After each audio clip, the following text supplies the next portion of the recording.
Hi, good evening, everyone. My name's Krista Rogers. I'm from the Office of Pre-Professional Advising, and I'm so excited to be here with you all tonight for a group advising session for pre-medical, pre-dental, and so on students. Before we get started, I just wanted to know if any of the leadership members of the Pre-Health Club at Avery Point would like to say a few words or anything you normally do at your usual meetings. Hi, that's me. Yeah, I don't have anything right now, so you can go ahead. Thank you for being here, though. I really, really appreciate it. All right, thanks for confirming. You're Sarah? Okay, hi Sarah. Thank you so much again for, accommodating us during one of your meetings. Also, I realize that it's the end of a long day, the end of a long week. If you would all prefer to keep your videos off, that is completely fine with me. We're used to it, so just do whatever makes you comfortable right now. Okay, so let's get started. As we begin as well, I would like to inform you of our office's very important pet policy. So basically, if a pet enters the frame of someone who's speaking, we absolutely must pause and introduce that pet. Unfortunately, I am calling in from the office today, so my dog will not be making an appearance. However, we should be on the lookout for one of Heather's dogs if they decide to show up. All right. In addition, we always like to say at the outset that our office is really committed to supporting all students coming from all different backgrounds. And particularly important is that in your journey to medical or dental school, we are not here to be gatekeepers for anyone. Okay, we will work with you um, throughout a holistic advising process, and we have a comprehensive applicant support process as well to get you to your end goal, wherever you would like to go. So we are not here to tell anyone that they can't do this or can't do that, but we will support you along this journey, whether you are a current student or alum, by the way. So our office does work with a lot of alumni, and we don't work with them any differently than if they were a current student applying to medical or dental school. You can always reach back out to us after you've graduated for both general advising and to kick off that application process. All right. So first of all, we're going to begin this presentation with a little bit of housekeeping about who we are, what our office does, some of the big things throughout the year, and then we will dive into holistic admissions at medical and dental schools in terms of academics, co-curricular engagement, as well as these things called core competencies. So it'll be kind of like an overview of all those things. And I have one colleague on the call and one of our student peer ambassadors as well who will be chiming in. If anyone has any questions throughout, feel free to drop them in the chat. We will be pausing for question and answer at a couple points as well. Okay, so to begin with though, if you haven't already checked out our website, please go to premed.uconn.edu. We're actually really proud of the updates we've made over the past year. There's a lot of information on there, whether you're a current student, an underclassman, or whether you're someone who's actually getting ready to apply to health professional school. So definitely check any of that out. We're happy to point you in the direction of certain resources as well. We do record all of our workshops and other series, including Chat with Alumni workshops, so you can see all of those videos on our website. In addition, follow us on Instagram if you have an account. We do post events and highlights and other good notices there. You can always email us at premed_predental@uconn.edu. And for this semester, we have kind of a hybrid model. So 3 out of 6 of our core pre-med advisors are working partly in person, partly virtually. That said, though, we have 3 advisors working fully remotely. And so we want to make it clear to you that, we're here to dialogue anytime, anywhere, through the computer screen or not. All right, and then also, our office is part of the overall enrichment programs department. I like to bring this up because these are programs that are designed to support students of all majors, all schools, colleges at UConn, and all campuses of UConn to provide opportunities that really enrich or enhance your undergraduate education. So some of our sister units include the Honors Program, the Individualized Major Program, National Scholarships Fellowships, Office of Undergraduate Research, which a lot of pre-med, pre-dent students make use of, and then the University Scholar Program. And just as one example of how you might, enrich your undergraduate education through our department, This is one of our recent graduates named Akshaya, and she somehow managed to hit almost every unit. So she was in the honors program, completed a thesis. She actually designed her own very interdisciplinary major called Health Policy and Social Medicine. So that's a really cool blend of both STEM courses, but also more of those social sciences that focus on, for example, social determinants of health. She participated in the health research program. She won some very prestigious awards to do graduate studies in the UK, and she is now a medical student at UCLA Med in California. So this is just one example, and we're happy to connect with you if you want to learn more about any of these other units right here and how you might make use of them. In terms of who we are in the Office of Pre-Professional Advising, or more specifically, the Pre-Medical and Pre-Dental Advising Office, it's a mouthful. These are the names and faces you'll see most commonly associated with us. So our director is Erin, and she is also director of University Advising at UConn. The pre-dental advisor for all students is Dr. Thomas Abbott right here. He also teaches some of the introductory biology courses. We have Emma Beliveau, who is a fairly recent UConn graduate as well, and she is a wizard on the back end with the application process, all the logistics, letters of rec, and she does advising as well. Heather, please introduce yourself. Yeah, hi, my name is Heather Nunes, and I'm one of the fully virtual advisors. So, good chance you'll chat with me at some point if we have a virtual meeting, and also working with our alumni engagement initiatives. So, our Chat with Alumni series and our interview pairing program, and some other things that we'll talk about later. Actually, one of the things I'm most excited for you guys to learn about is the alumni connections that Heather's been developing, because this is just a great opportunity for you to connect with UConn alum who have matriculated to different med and dent schools around the country. So please stay tuned. Next, we have Paris Pruitt, who is a school counselor by day, pre-med advisor by night. And so she does this hour, have some drop-in hours on Thursday evenings as well, fully virtual. So if you ever just need to speak with someone quickly without setting up an appointment ahead of time, you can drop into her WebEx room. My name is Krista Rogers. I'm Assistant Director for Pre-Professional Advising, and I also oversee a lot of our applicant support processes and a lot of these group advising sessions and so on. Sue Ruggiero provides a lot of administrative support and works largely with our post-bac population. And then last but not least, Dr. Sanford was Associate Dean of Admissions at the UConn School of Medicine for about 30 years. And after retiring about 10 years ago, joined us on this end at the undergraduate level advising pre-med students. So we're very thankful to have him and his expertise. You can check out all of our profiles on our website as well if you'd like to connect with a specific person. All right, and speaking of connecting, so in terms of what we do now, I'd like to introduce some of the kinds of tiers of programming as I think of it through our office. So first of all, these group advising sessions are intended to be an orientation to our office and what we do, some of our resources. We typically hold one per month. They've all been virtual the last couple of years regardless. And, oh, I'm sorry, I didn't update the slide for today's date. My apologies, but we're meeting right now. So, you're always welcome to tune in here, drop a question, that kind of thing. After this session, if you have more individualized questions about your own pre-med journey, you are welcome to make a one-on-one appointment. You can do that directly through our website if you are pre-med. And if you're pre-dent, normally you would book an appointment with Dr. Abbott on nexus.uconn.edu. He has just informed us that for the rest of the semester, he actually would prefer pre-dent students to email him directly at thomas.abbott@uconn.edu. So that information is on the website as well now. And then, as I mentioned with Paris, she is offering those virtual drop-in hours every Thursday. So these slides will be available to you as well. I will send them out, and you'll be able to click all the links in them.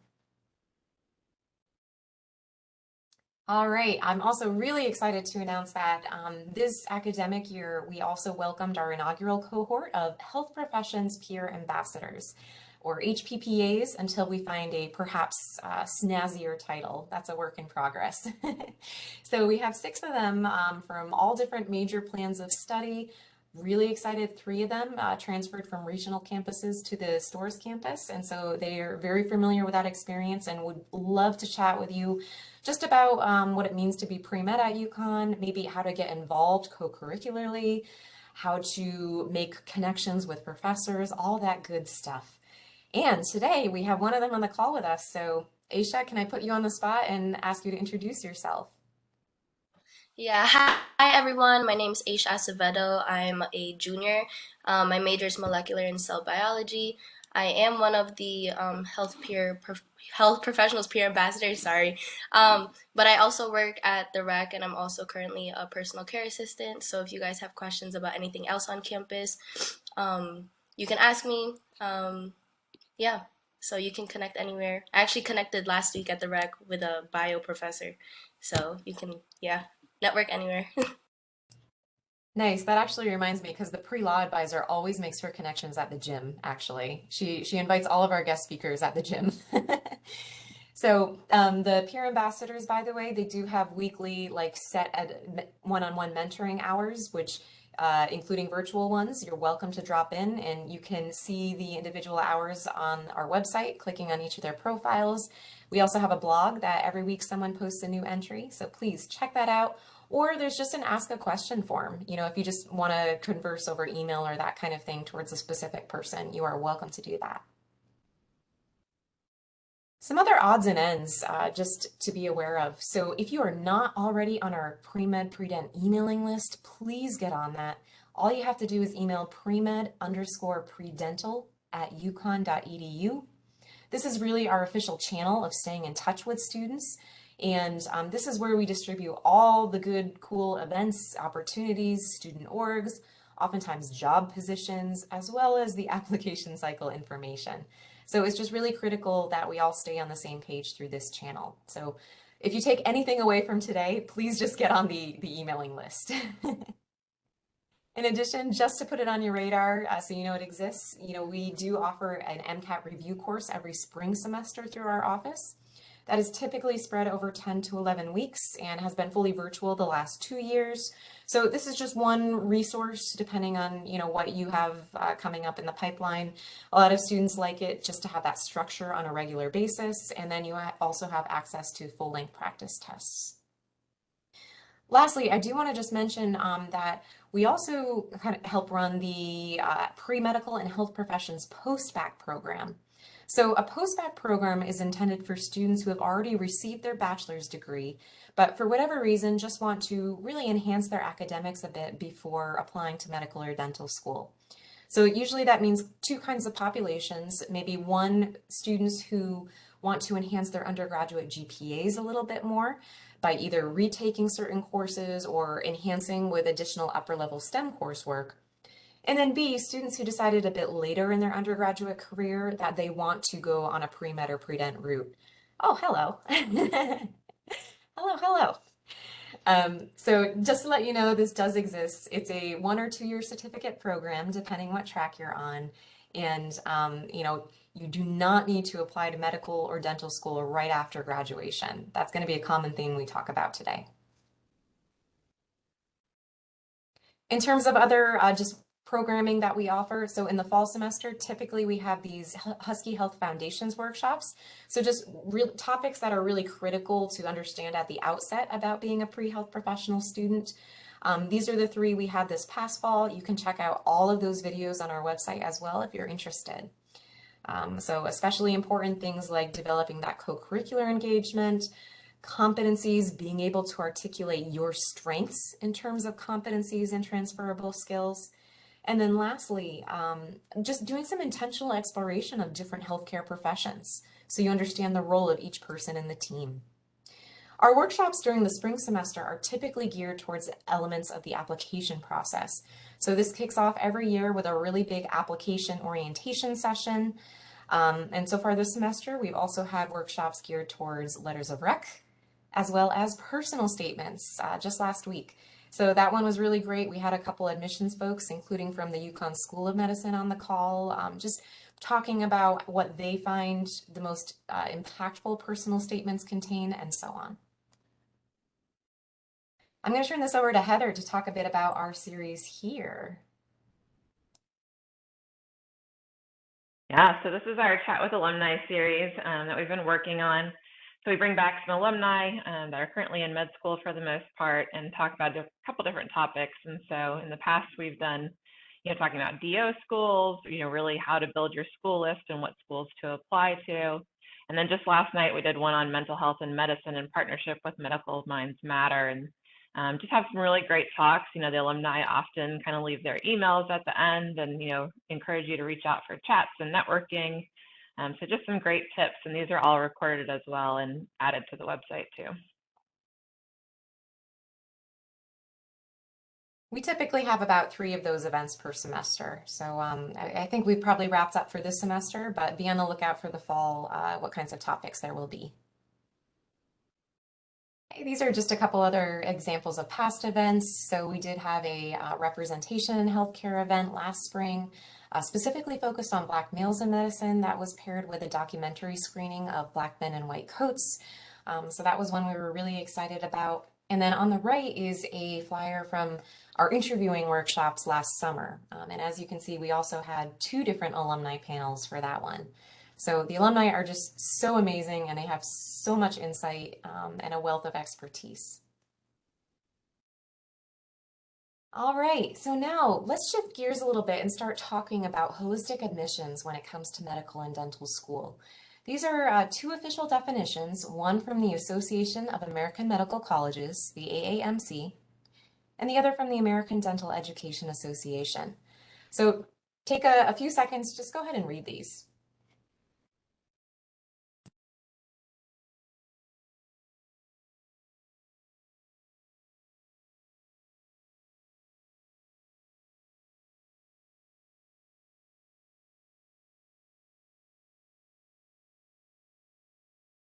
Essentially, this is saying that applicants to medical and dental school are not just going to be reviewed based on their grades alone, as is kind of the common impression, but you're going to be viewed from a 360-degree angle. And so, yes, academics are important, but other things such as gaining clinical experience and service, possibly research, are all also really important to demonstrate you've explored this field, you understand what it entails, and you're committed to this field.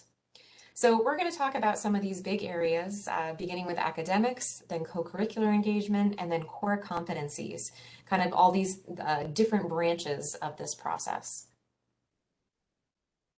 One of the questions we often get from freshmen or just new students new to a pre-med, pre-dent track is, what should my major be if I'm on one of these tracks? And we really want to stress here that your major can absolutely be anything as long as you take the required entrance requirements and demonstrate strength in the sciences as well. We work with UConn students and alumni who have majored in virtually everything possible at UConn. And so that said, there are certainly some majors that are more accommodating for pre-med and, they afford more flexibility. That's why traditionally the most popular ones have been biological sciences, MCB, PNB, even puppetry. I don't think I personally have worked with a puppetry major. However, I have absolutely met with a fine arts student. Yes. Okay. So, certain schools like School of Business, I mean, it's doable, but it does require just a little more planning because of the strict requirements. So, I'm just going to introduce these 3 words too: breadth, depth, and rigor. When a med dent school evaluates your coursework as a whole, they're really focusing on these 3 big factors. So breadth, they want to see that you've taken courses in multiple areas. You have, you're not just pigeonholed into one, and this could be done in many ways. Perhaps you have a double major, perhaps you have a minor. Perhaps that minor is in an area that is very different from your major.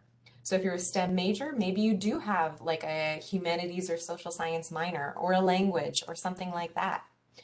In terms of depth, the schools like to see that you haven't taken just 1,000 level courses, but you've taken plenty of upper division coursework. Maybe you also take sequences that build on each other. So just as one example, let's say your freshman year, you take Gen Psych 1, you really love it. You elect to then go on and take Gen Psych 2. And awesome, that's great. You've already built on that sequence. Maybe you love it so much, in fact, that you eventually pursue a minor in psychological sciences. That's how you can build depth into your plan. And lastly, rigor.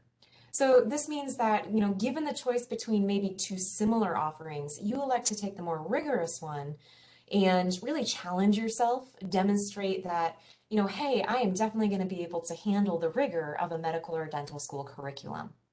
So those are three kind of the three big things to focus on in terms of coursework. Just as two major examples, by the way. So I always love saying that in 2018, our matriculant to the Stanford School of Medicine was an English major. I think that is fantastic, right? And she had amazing written skills. She was very involved with music as well. And so she also demonstrated strength in the sciences, and that made her a really well-rounded applicant. Just 1 or 2 years ago, the president of the Pre-Dental Society at UConn was a history major as well, and now he is currently at the UConn School of Dental Medicine. So we are really, really big on you pursuing whatever major you are most passionate about. Aisha, I would love for you to jump in at this moment and just maybe say a few words about how you arrived at your major. Maybe what are some of the exciting courses that you've also explored during your time at UConn? Yeah, of course. So I started at the Hartford campus as a biological science major. And funny story, but not funny story, I thought I was MCB my second semester as a freshman, but then I came to UConn stores and then I found out that I wasn't. So then so I declared it officially as molecular and cell. And I just chose that because I knew other people from outside of school that had already graduated from UConn actually, and we're MCB majors, so I just decided to follow it. But then after taking a lot of MCB courses, I realized that, oh, this is for me, and didn't switch my major into anything else. But some of the interesting classes that I've taken are a few music classes, and then there was some point that I was going to be a music minor, but then last semester I realized that the courses for um, the required science classes and music classes didn't line up, so I decided not to. But the music classes were interesting. I'm currently in a French cinema class where I'm learning about movies, so that's also cool. Next semester, I'm learning about Asian women in society, so that's one of my electives. But yeah, definitely at the Stores campus, there's a lot more courses compared to regional campuses, so here you can definitely explore other courses as well. Thank you for sharing that. On the opposite end, would you also mind sharing maybe what's one of the more challenging or rigorous courses you've taken so far at any campus? So specifically at the Stores campus, just because that's where I've been able to take more of my higher level science courses. Currently, it's Orgo 2, so organic chemistry 2. I thought it was gonna. Oh wait, actually, it's ecology. I'm taking EEB 2244 WE. I did that to double dip in W and E courses, just because I'm not behind, but I'm one course behind, and I didn't want to take a lot of courses senior year. That class is very difficult compared to Orgo 2. I'm actually doing better in Orgo 2 than ecology. But yeah, that's just like some insight, but everyone's different.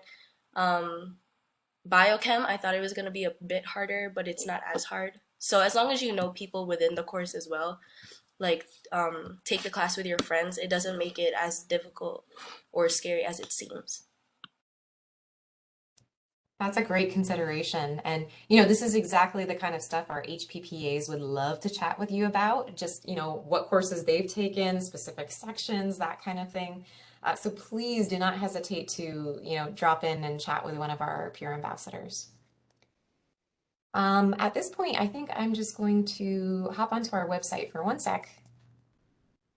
We'll do a little walkthrough of coursework. And so I know we're doing the more boring stuff first, and then we'll talk about co-curricular stuff. That's where you get really excited, right?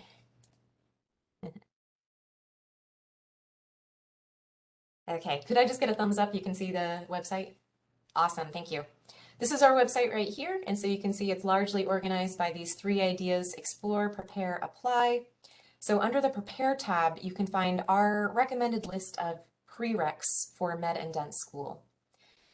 First of all, every individual school does put out their own entrance requirements, which does not make it easy. However, we've come up with this list to really make you a strong candidate no matter where you apply. So we do play it a little bit safe rather than sorry here. In general, if you are new to a pre-med pre-dent track, regardless of class year standing, the most important things to be focusing on are your year of intro to biology and your year of general chemistry. Okay, and so for chemistry, you'll note that there are actually two different sequences. They cover the same content, it's just one is spread over 3 semesters and the other over 2. So if anything, I encourage you to be working on chemistry as early as possible, since you do have to get through Gen Chem, and then organic chemistry, and then biochemistry, and they all build on each other as co-recs. So that would just be helpful. Speaking of Orgo, so Orgo works a little differently than Gen Chem at UConn. Orgo 1 and Orgo 2, I'm highlighting here, these are both 3-credit lecture courses. The lab is not attached to those. The lab is actually a separate 3-credit course right here. So you can take 2445 at the same time as 2444, which is Orgo 2, or you can take it after. We really see students, it's like 50% take them together, 50% take them after. It just depends what your major is, what else you have going on, when you can fit it in the best. Okay, biochem. This is one of the later, if not the last prereq you'll probably take, because the co-req is Orgo 2 as well. So in this case though, most students do take biochem during their junior year, either 5th or 6th semester. Okay, and the typical course is MCB 2000. That is a 4-credit lab course. There is a 5-credit biochem course called MCB 3010. That is not the typical offering taken. However, it can be a good choice for students who really want to strengthen their research credentials, like maybe applying to an MD PhD kind of program, or for students who just have an intrinsic love of biochem, which they are out there. Physics. Now, a lot of bio majors don't get to physics until junior year. That's actually typical. So, while you're focusing on chem and bio, maybe, it's okay to put physics off a little bit. Certain majors, though, like engineering, it is typical to take that sophomore year. And so, again, several different sequences to choose from. If you are pursuing a Bachelor of Science degree, we might recommend the 1401 sequence, which is physics with calc, just because of that added level of rigor, right? We talked about rigor being one of those factors schools like to see. If calc is just not your cup of tea, that is perfectly fine. And so just take the physics 1201 sequence instead. There's no calc on the MCAT either, thankfully. Or not thankfully, if you really like calc. Now, in terms of English, this is pretty standard no matter what med school you're looking at. Generally 1 year, meaning 2 semesters of English. If you want to play it as safe as possible, we recommend taking 2 courses with ENGL in the catalog code. I mean, there is no question whatsoever, but a lot of med schools will also count a really strong humanities course with a strong literature or writing component to count for the English requirement as well. We always get the question about W courses. That is a bit of a gray area as well.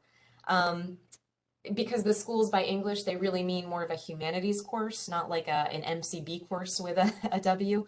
However, UConn School of Medicine, just as one example, they will actually take 2 W courses no matter what department they come from, and that will meet their English entrance requirement. Other schools are going to be a little more strict though about wanting to see like English specifically. So that's something, we're happy to dialogue with you about one-on-one. In terms of math or stats, so a lot of med schools these days, they don't require any math explicitly. If they do, then it's usually one of 2 things. So either 2 semesters of calculus or 1 semester of calculus, 1 semester of statistics. And so we're happy to chat with you about that too. If you're pre-dent, a lot of dental schools do actually require a full year of calc, however. These guys right here, so these are not usually explicit requirements for med school. They're just a way to add on some more depth to your MCB bio coursework. They'll give you a really great foundation for moving into med school as well. So we recommend that if you have the time, everyone at a minimum just take genetics. And then these are just 2 other options as well. Lastly, in case you're not aware, the MCAT these days, 25% of your score on the MCAT is focused on psychological and sociological foundations. So that means the best way to initially prep for that is to just take an introductory course in psych or sociology would be really helpful. This goes back to the idea of breadth as well. So if one of these areas really interests you, maybe you want to take a cluster of classes in them. Okay, but this will really help you prep for the MCAT specifically. We do have a list here too if you're interested in checking out some other just health-focused courses in different departments at UConn. In particular, anthropology, I always recommend. They've got some really, really exciting courses. I have heard nothing short of fantastic things about the professor who teaches medical anthropology, for example. Sociology, where is it? 3451, Sociology of Health. That's another great one for introducing you to the social determinants of health and the barriers facing different patients, and just a lot of other really great ideas. Oops. On our website, we do have a sample course curriculum right here. I always say I recommend take this with a grain of salt, however, because this is incredibly generalized. Depending on what your major is, you know, there could be a different way of doing this, but this is a very generalized sequencing how you might fit in some of these different entrance requirements for med and dem school. Okay, a couple other things. And then also note on our website, we do have a tab talking more about those factors of breadth, depth, and rigor, as well as AP and ECE credit. And so especially with AP credit, this is where we would love to chat with you one-on-one, depending what you're bringing in specifically. Some schools are more finicky about AP credit than others. Virtually every school, though, would want you to supplement any AP credit with at least a little bit more credit taken on an actual college campus. So this is something that UConn Med can be a little bit strict about, and so we do encourage you to make an appointment with us if you have any concerns about that. ECE credit, on the other hand, is generally a lot safer since that is actual college level coursework. And so usually that's not a problem. We just recommend you bring that in if you got a B+, A- or above, since it does get factored into your undergraduate GPA. All right. At this point, I am going to stop talking for a second. I invite anyone who has questions about coursework, either specific courses or sequencing, to feel free to unmute yourself or just drop in the chat, please. Okay, I have a question. Please.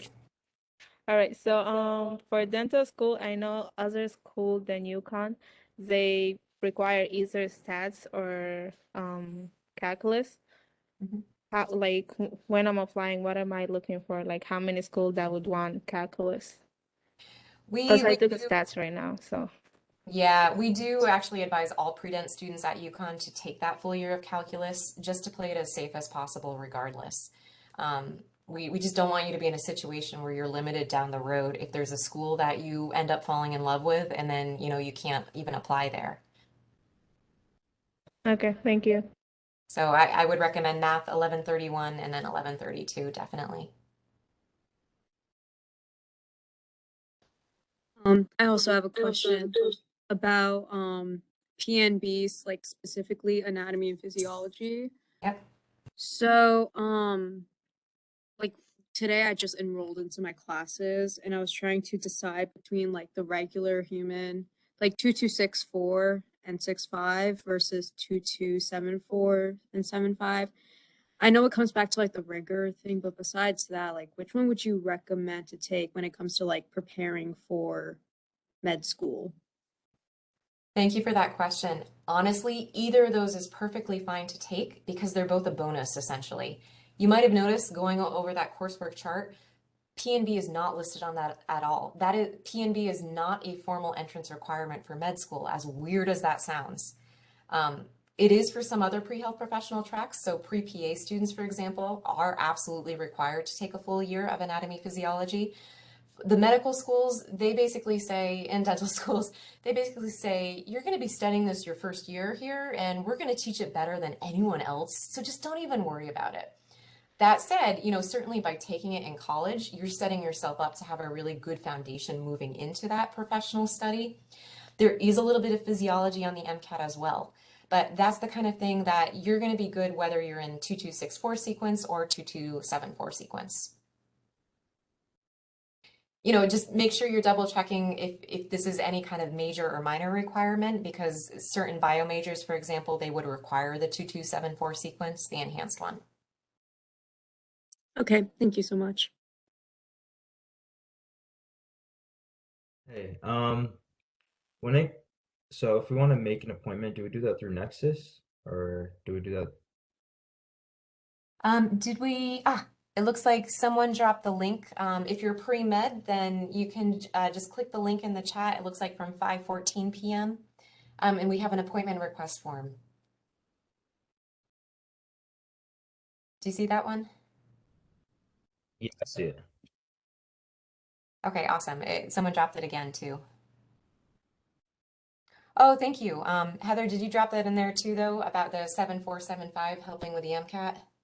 Yeah, there was actually recently a Reddit thread about the, debating between those two topics, and quite a few students mentioned that the enhanced was better for the MCAT, but either one, like Krista said, will be good for you. Ultimately, it's a bonus to have it in the first place. Um, are you thinking of taking puppetry, by the way? Yes, I saw you drop it in the chat. Oh no, I'm a bio major. I just took Okay. 5 actually right now. All right.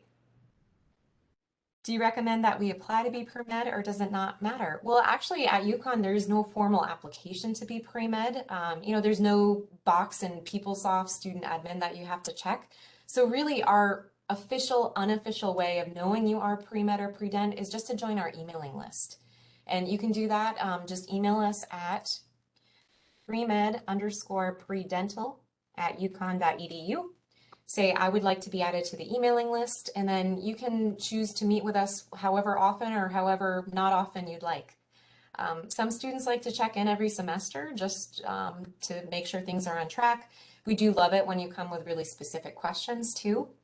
And then that way we also get to know you a little bit before we work with you throughout the application process, which we will talk about that in a bit. I have another question. Sure. So, one of my members of like the pre-health club, she is a pre-dental student and she's currently a bio major, a sophomore.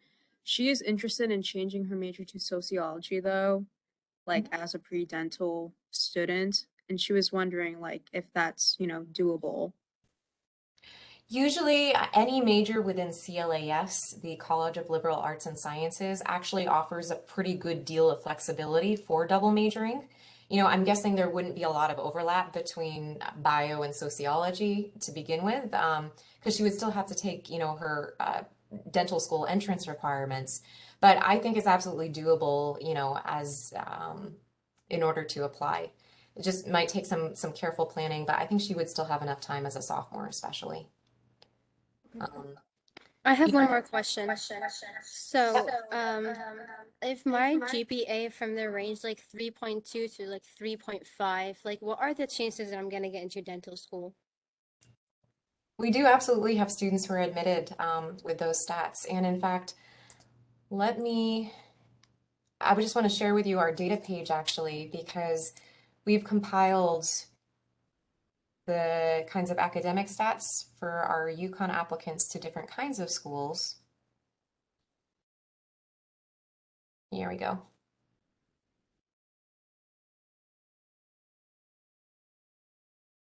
I'm going to drop this in the chat right here. And you can see that there are some different tabs. So there's a national data tab, there's an ND, a DO, and a dental tab. So right here at the top, you can see UConn applicants to dental school had a cumulative GPA of 3.45 for the 2020 application cycle and 3.5 for the 2021 cycle. So I really want to stress this idea of holistic admissions again, because schools really do admit a range of people with different GPAs, different testing scores as well, because oftentimes maybe someone with a slightly lower academic record, they have cultivated incredible clinical experience or something else. And so, it's really all about the whole picture of an applicant. Does anyone have any questions for Aisha, our student? She will have to hop off at 6, so I just want to see if you have any questions for her. Yeah, I actually do have a question. So, as you can tell, like based on this meeting and like planning it, I am from Avery Point. And I do plan on going to stores next semester. And I was just wondering like how your transition was just like in general, especially as like a pre-med student trying to complete like some of the prereqs.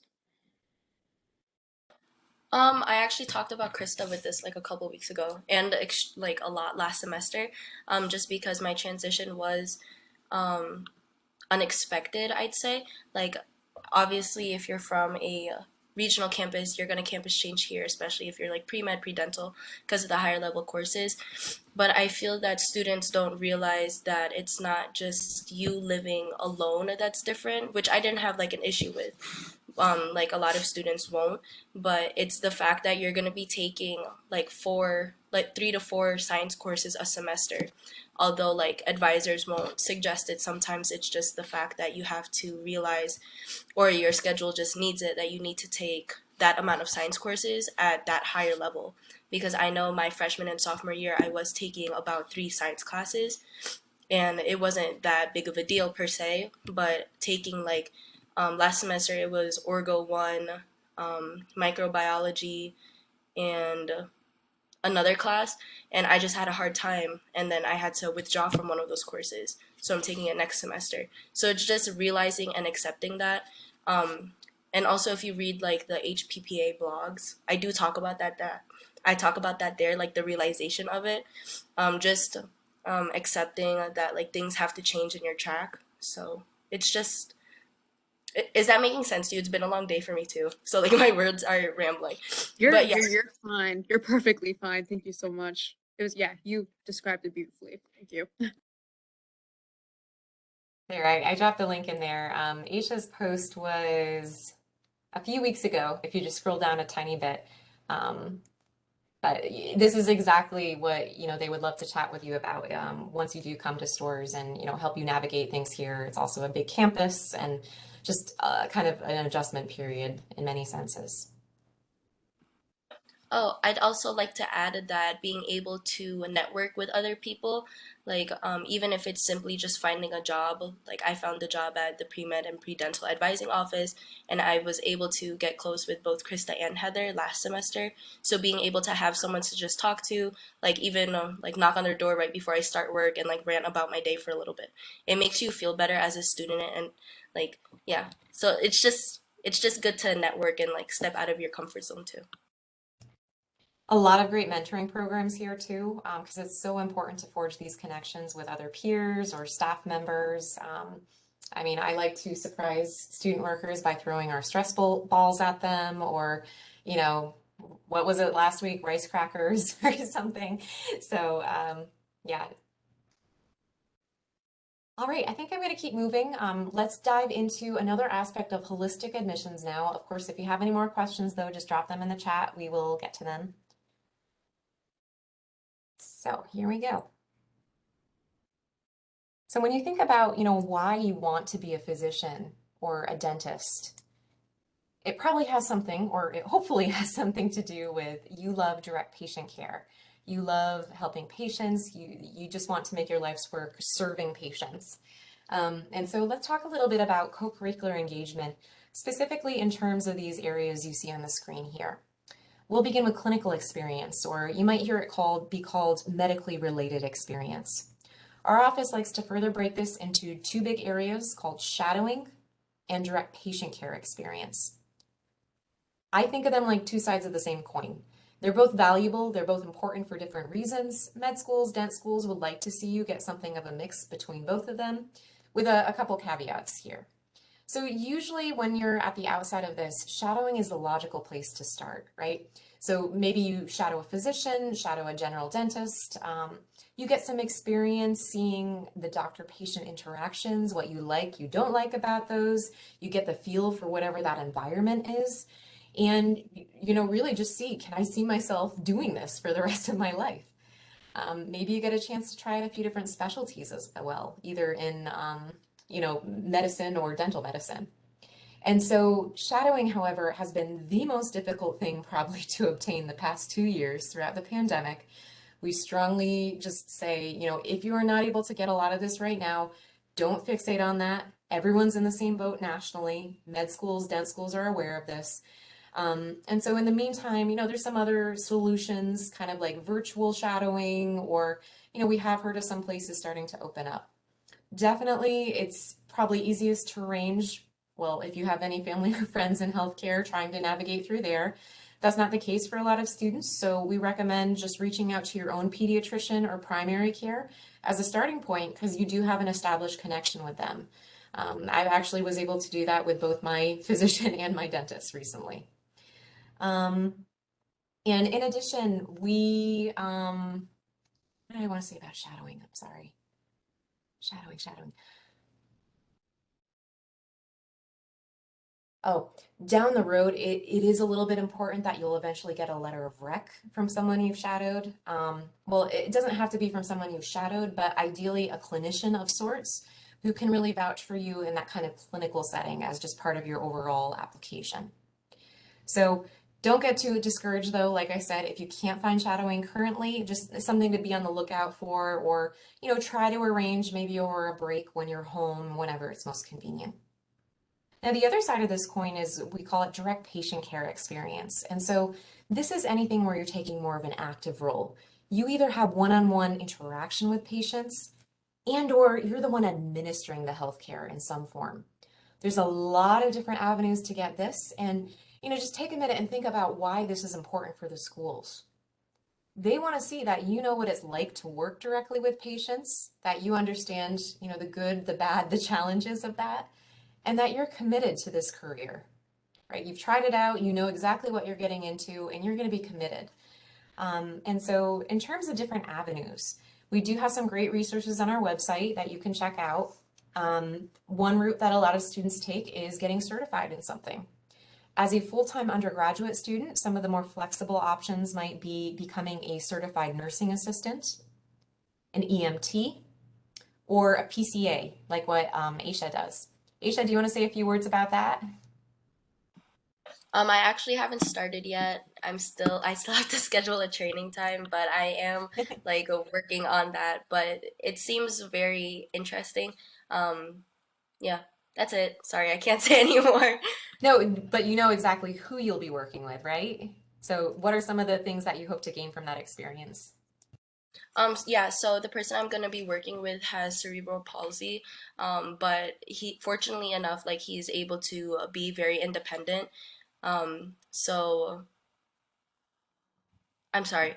So like within that working, I'll be able to do things that normally I would do for myself. So like doing groceries or fixing up my own meals. This is like a different aspect of it, like you would expect. Like you would just be taking care of the patient, but there's more things to a PCA than just doing a regular or typical health things that would come to your mind. Like for this one, I'd be making meals for him, helping him do groceries, and certain things like that. But from that experience, I hope to gain things that make me realize if this is actually for me. Do I like doing these things on a daily basis, or is it just something that I like fantasize and say like, oh, I just want to be in the medical field and things like that. No, thank you so much. That was very helpful. We have other PCAs that work with more elderly patients. So I just spoke with one the other day who is working with an 87-year-old, with Alzheimer's. And so just being able to navigate the challenges of that. And they've gotten very used to working with that specific population of patients too, which is going to be an incredible skill to have as a future physician. Some of our other HPPAs, by the way, they are active EMTs, CNAs.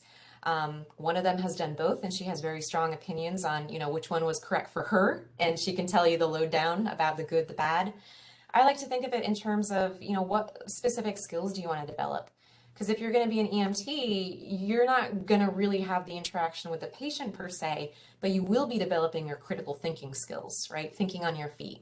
That's one of these core competencies we'll talk about. As a CNA, the focus very much will be on those patient interactions and conversing and just open communication, doing anything possible to provide the best possible care.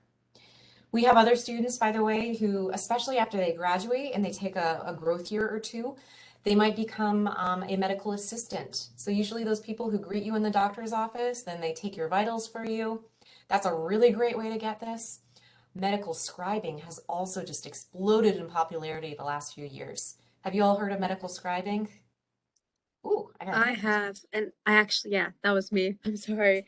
I actually did have a question about that. So I'm actually interested in doing like medical scribing, but there are some people, like, I mean, according to Reddit, I guess, some of them say like some medical schools don't really consider medical scribing as like clinical hours and stuff or clinical experience because it's more typing than more hands-on and like taking care of the patients. And I was wondering like what your take is on that. Yeah, thank you for that. I'll go and then Heather, invite you to jump in. I mean, from what we've seen, so many of our applicants coming from UConn during their growth years, especially, they have served as medical scribes and often, they are learning stuff that goes above and beyond simply typing and, getting familiar with medical terminology, in fact. And so they're able to articulate it in a way also that is very clear they're getting this direct patient care experience. So I personally haven't seen it be a barrier. I've heard it more about it being a gray area for some of the other health professional schools. Like it's a little more iffy for PA schools from what I've heard. Heather, what would you add or tweak? Yeah, no, I agree with that. I think it's about, finding out exactly what they're going to have you doing, whichever scribe position you're looking at. I think some are probably better than others, and just, making sure that, you'll get the experience that you're really looking for, and reflect on that experience as you're having it so that how to talk about it and present it in your written materials too. I last week I met with an upcoming applicant who has two different scribing positions and she's in the ER and she has worked with so many different emergency physicians and also other members of the healthcare team and it has just been incredibly invaluable for her. And just the autonomy she's gained over time too. So yeah, that's something we could even connect you with a UConn alum to chat about if you'd be interested. So um I keep talking about growth years, by the way. That's our term for gap years. You might have heard it be called, which, by the way, taking at least one growth year is actually the norm these days for people applying to medical and dental school. About two-thirds of matriculants these days have taken at least one extra year. And so the schools view it as a very positive thing. Whatever you're doing during that time, you're just developing your skills, your candidacy even further, demonstrating to schools that, you understand this profession again and you're committed. Oops, I don't have the chat pulled up. Heather, did you by any chance drop our webpage in there? Thank you. Please check out this webpage because, a very typical conversation we might have during an advising meeting is, should I consider taking a growth year? Like, what might I do during that year? And I just mentioned scribing and being a medical assistant as two common examples because they usually require very long shifts, like maybe 12 hours at a time. And so that's just a little bit harder to do as a full-time undergrad. But it's great to do once you've graduated and you need to earn a living as well. Um, so those are some of the certification routes, just other examples that pop to mind too. ER tech, technician, phlebotomist. If you really like drawing blood, for example, maybe that's the route you want to go. And so some students also gain direct patient care experience through some kind of a service commitment they have. If you volunteer on a regular basis at a hospital, for example, you do have that one-on-one patient interaction. That's a great way to get it. A lot of students might volunteer at an elder care facility or a nursing center and working one-on-one with patients, that kind of thing is also, or patient discharge from the hospital, patient transportation. So a lot of different options and avenues. Next, just chatting about service. So developing a strong service orientation is really important to the vast majority of medical and dental schools. The pre-dent advisor is always talking about the importance of service. Schools really want to see that you're going into these professions out of a genuine desire to serve others. So they want to see evidence that you have already given your time freely towards something that you're passionate about. And so this is where, if it is something that's medically related, awesome, that's a bonus. But if it's not medically related, let's say you have a passion for working with kids, you do an after-school tutoring program or an after-school sports program, something like that, that is equally valuable as well, as it's something that's meaningful to you. Aisha, before you pop off, do you want to say just a few words about how you are involved in service? Sure. Oh, sorry, sure. Um, I'm strongly involved in my religious organization. So I have like multiple duties or offices within that. So that's what I spend most of my week doing actually. So I go to church Wednesdays and Sundays doing like regular service stuff. And then on Saturdays, there's usually things that can be done around church or for the community, like soup kitchens or donating clothes when it's wintertime, things like that. Or just helping the younger kids like bond with each other more, just so like they have other people to go to, especially since some of them aren't in school yet. So like younger kids, like 4 years old. So I spend time with them on the weekends sometimes, or as summer goes on, there's a lot more activities that we can help out with in the community as well down in Plainville, Farmington area. Thank you. And yeah, I absolutely every year I see a lot of letters of rec coming from leaders of different faiths for applicants who are involved in their different religious communities, because oftentimes there is that really strong service component, right? So that's just one example. I think one of my favorites was seeing someone who really liked clearing trails in the area. He did that on a really regular basis. That was something he was really passionate about, and he could talk about really excitedly at an interview.